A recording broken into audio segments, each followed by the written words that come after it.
আদ্রিতা, যেটা আজকে আমাদের মেইন খবর সেটা হচ্ছে যে কোটা সংস্কার আন্দোলনকারী তাদের ব্যাপারে আজকে দুদিন যাবৎ কিন্তু শান্তিপূর্ণভাবে তারা আন্দোলন করেছে, কিন্তু আজকে দেখা গেছে যে পুলিশ ও ছাত্রলীগের সংঘর্ষে সারা দেশে 6 জন নিহত হয়েছেন। এছাড়া এদের মধ্যে চট্টগ্রামে মারা গেছেন 3 জন, ঢাকায় 2 জন ও রংপুরে 1 জন।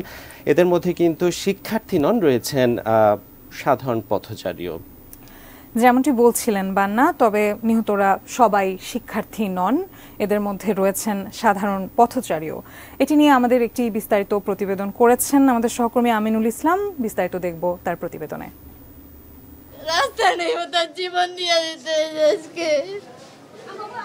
এই আহাজারির কোনো উত্তর নেই কারো কাছে। কার কি দাবি, কে মানবে তা না জেনে পেটের দায়ে রাজপথে এসেছিলেন মোহাম্মদ শাহজাহান। কামরাঙ্গীরচরের ২৬ বছরের এই যুবক নিউ মার্কেট এলাকায় ফুটপাতে একসময় ব্যবসা করলেও এখন সেই সুযোগ হারিয়ে নিউ মার্কেট এলাকায় কাজের সন্ধানে এসেছিলেন তিনি। শাহজাহানের মতো আরও একজন নিহত হয়েছেন রাজধানীর এই সায়েন্স ল্যাব এলাকায়। মঙ্গলবার দুপুর থেকে রাজধানীর সায়েন্স ল্যাবরেটরি এলাকা থেকে নিউ মার্কেট পর্যন্ত কোটা বিরোধী আন্দোলনকারী ও তাদের প্রতিহতকারীদের ধাওয়া পাল্টা দেওয়া চলতে থাকে। এই এলাকাতেই মারা যান 2 জন। তাদের মরদেহ ঢাকা মেডিকেল কলেজ হাসপাতালের মর্গে রাখা হয়। এছাড়াও এই আন্দোলন ও তা প্রতিহত করতে গিয়ে প্রায় শতাধিক মানুষ নানাভাবে আহত হয়ে ঢাকা মেডিকেল কলেজ হাসপাতালে চিকিৎসা নিতে আসেন। তবে সন্তানদের এমন লড়াইয়ের মাঝে পড়ে আহত হতে দেখে উদ্বিগ্ন অভিভাবকরাও। ওদের লোক না কি যেন একটা বললো ভাই, এরকম একটা কিছু বইলেই ভাই মারামারি শুরু করলো ভাই। আমরা আর এগুলো চাই না, আমরা চাই নিলিবিলি, আমরা এখন রাজনীতির ইস্যু চাই না, আমরা তো রাজনীতি করি না। ঢাকা ছাড়াও সংঘর্ষ হয়েছে সারা দেশে।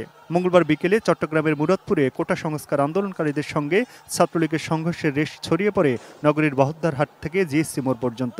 ধাওয়া পাল্টা ধাওয়া ও ইটপাটকেল নিক্ষেপের পাশাপাশি গুলি ও ককটেলের বিস্ফোরণ ঘটে।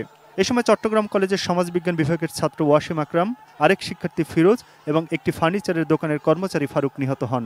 এছাড়া আহত হন আরও অন্তত 20 জন। দুপুরে রংপুর বেগম রোকেয়া বিশ্ববিদ্যালয় এলাকায় কোটা আন্দোলনকারীদের সঙ্গে পুলিশ ও ছাত্রলীগের দফায় দফায় সংঘর্ষে রণক্ষেত্রে পরিণত হয় ক্যাম্পাস।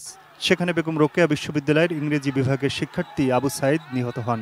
আহত হন আরও কিছু শিক্ষার্থী, পুলিশ ও সাংবাদিক। রাজশাহী বরেন্দ্র বিশ্ববিদ্যালয়ের শিক্ষার্থীরা প্রায় 3 ঘন্টা রাজশাহী ঢাকা বাইপাস সড়ক অবরোধ করে অবস্থান কর্মসূচি পালন করেন। দুপুরে বগুড়া সরকারি আজিজুল হক কলেজের শিক্ষার্থীরা শহরের সাতমাথায় আসতে শুরু করলে ছাত্রলীগ তাদের বাধা দেয়। সেখানে ইটপাটকেল নিক্ষেপ ও ককটেলের বিস্ফোরণ ঘটে। এ সময় কয়েকটি প্রতিষ্ঠানে হামলা ভাঙচুর ও বেশ কয়েকটি মোটরসাইকেলে আগুন ধরিয়ে দেয় বিক্ষুব্ধরা।